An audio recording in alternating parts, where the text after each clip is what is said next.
కేంద్ర ప్రభుత్వం ఇప్పుడు కొత్తగా ప్లాస్టిక్ అంటే ప్లాస్టిక్ కూడా కాదు, పాలిమర్ ప్లాస్టిక్తో తయారైనటువంటి నోట్లను తయారు చేయాలని చూస్తున్నారు. ఇప్పుడు ఇది సింగపూర్, ఆస్ట్రేలియా, ఇటలీ ఇలాంటి దేశాలు వాడుతున్నాయి కదా.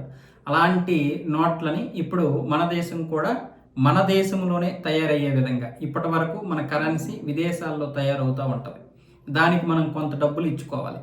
ఒక్కొక్క నోటుకి, అంటే ఆ నోటుని బట్టి, దాని యొక్క ధరను బట్టి, లేదా ఆ నోటు సైజుని బట్టి మనం రూపాయిన్నర, రూ. 2, రూ. 3, రూ. 4 చెల్లించుకోవాల్సి వచ్చేది. ఇప్పుడు అలా కాకుండా సొంతంగా మనమే తయారు చేసుకొని ఆ ప్లాస్టిక్ని మనమే ఇక్కడే ఆ యొక్క నోట్లను కూడా ప్రత్యేకమైనటువంటి ప్రింటింగ్ ద్వారా తయారు చేయాలని చూస్తున్నారు కదా. దీనికి ఇప్పుడు ఏమంటున్నారంటే చాలామంది, గాంధీ గారి ఫొటోస్ కాకుండా సుభాష్ చంద్రబోస్ గారి ఫొటోస్, అలాగే వీలైతే మన దేవతల ఫోటోలు కూడా ముద్రించే విధంగా ప్రయత్నాలు చేయాలని కూడా చాలా మంది డిమాండ్ చేస్తున్నారు. ఇక్కడ మన దేవీ దేవతల ఫోటోలు గనక వేస్తే చాలా పెద్ద రాద్ధాంతం చేస్తారు మన కుహనా మేధావులు.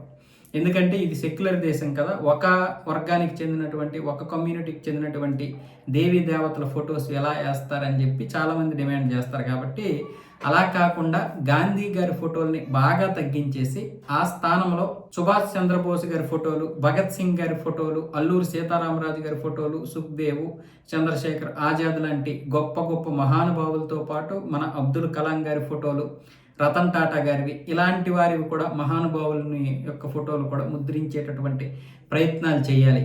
మొత్తం గాంధీ గారికే మొత్తం 80% అవకాశం ఇచ్చేసి మిగతా వాళ్ళకి చాలా తక్కువ అవకాశం ఇవ్వడం అనేది కరెక్ట్ కాదు.